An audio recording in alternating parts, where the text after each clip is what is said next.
Uh, growing up, loving to draw, love to, I saw myself maybe being an artist when I grew up.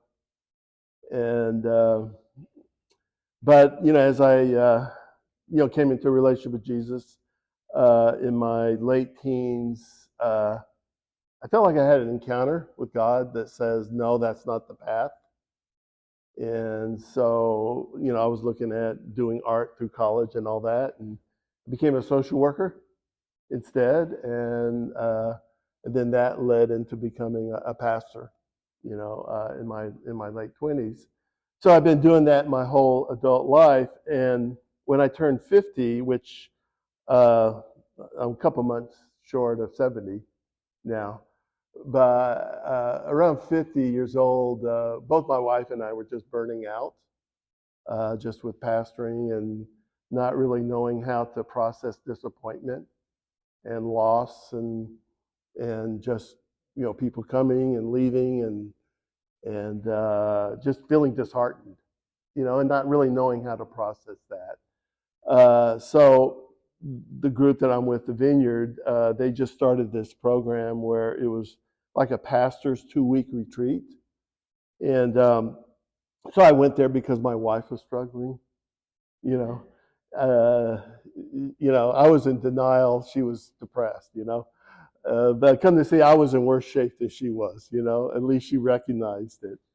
So we went to this retreat just outside of Santa Fe, this retreat center.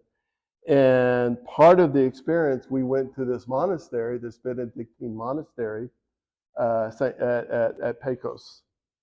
And, and so we went into the monastery. We spent a day there with a couple of the monks, and and they taught some things on prayer. And as we were leaving that place, I just felt like I heard God on the inside of me said, I'm going to bring you back to this place, And uh, and I kind of started this journey into contemplative prayer about that time. And a couple years later, I spent a month there at Pecos, and which was really an amazing experience. Benedictine order goes back to about the 4th century or so, and just kind of being in touch with traditions and rhythms of ancient Christianity. Uh, so I was there, and then a few months, probably a few years after that, my wife, she's in Florida, and with one of our children and their family, and she's kind of having vacation with them.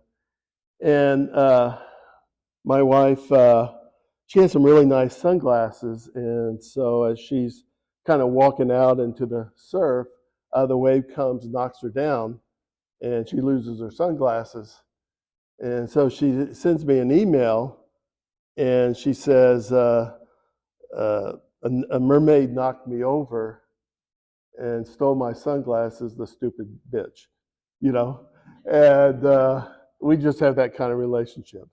And so as soon as I heard that, I just started laughing. And I had this thought that, sometimes your thoughts almost sound like out loud, But this thought came to my mind: I need to paint my wife as a mermaid wearing sunglasses in a big Benedictine, no, in a Byzantine art style. I mean, that just came out of nowhere. And I thought, wow, so I think I know what Byzantine art looks like. And so, I went online and said, yeah, a lot of icons and all this stuff. And so, okay, so, wow, that's interesting, because I haven't painted, I mean, since I was maybe 19, 20 years old, and so here I am in my 50s at this point. And so I'm thinking, wow, that's an interesting thought, you know. And so about 2 or 3 weeks later, I'm on the, I get a newsletter from Pecos Monastery, and they're announcing that there's an Orthodox priest that will be coming to the monastery to teach a class on how to paint Byzantine icons. And I'm thinking, wow, this. I'm not saying it's a God thing, but this is amazing. So it's like a week long workshop.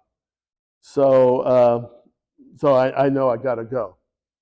So I went to the workshop. They're all there to learn how to paint icons, which is a sacred way of connecting with God. We didn't have the term appropriation back then, but so I thought, they're all here just, I'm here because I want to learn how to paint my wife as a mermaid with sunglasses, and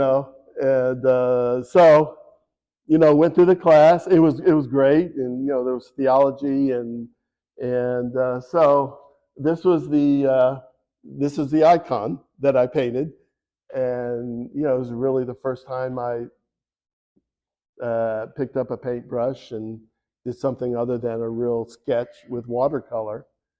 So I and so and that was probably about I was probably about 54, 55 at that time, and but that kind of all at once I just realized I really miss art, and I really want to start experimenting with art again and start painting again. So, I tried painting. I never became a great icon painter.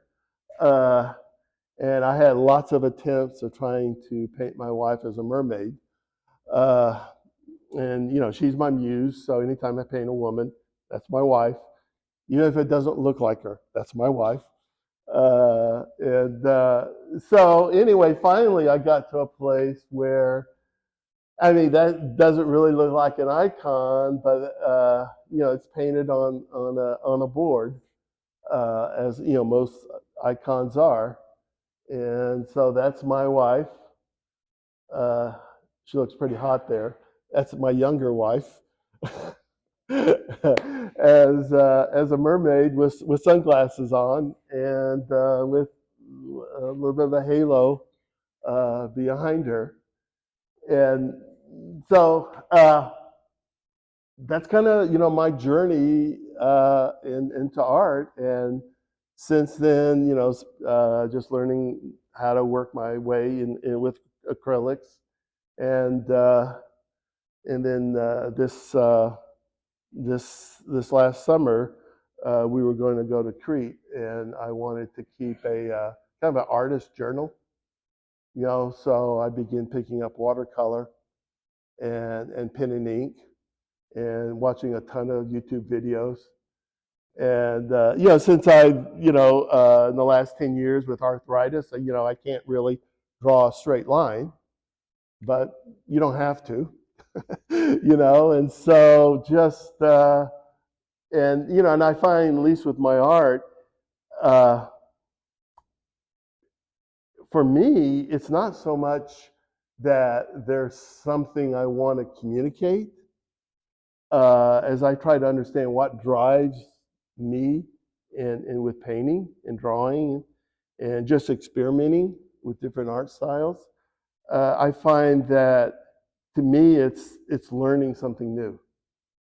So if I see a painting or something that I like, or Pinterest or whatever, I try to figure out how they did that. And that's, I think, what really drives me, is that curiosity on how to work things, and how do things work, and can I do that? So pretty much everything I do is an interpretation of something else that someone else has done, but it's kind of flowing out of who I am and what my level is at this season of my life. So anyway, so I thought, yeah, so that's my story on how I got from here to a mermaid picture that usually hangs in our bedroom uh, of my wife as a stunning, stunning mermaid. Uh, that's my story.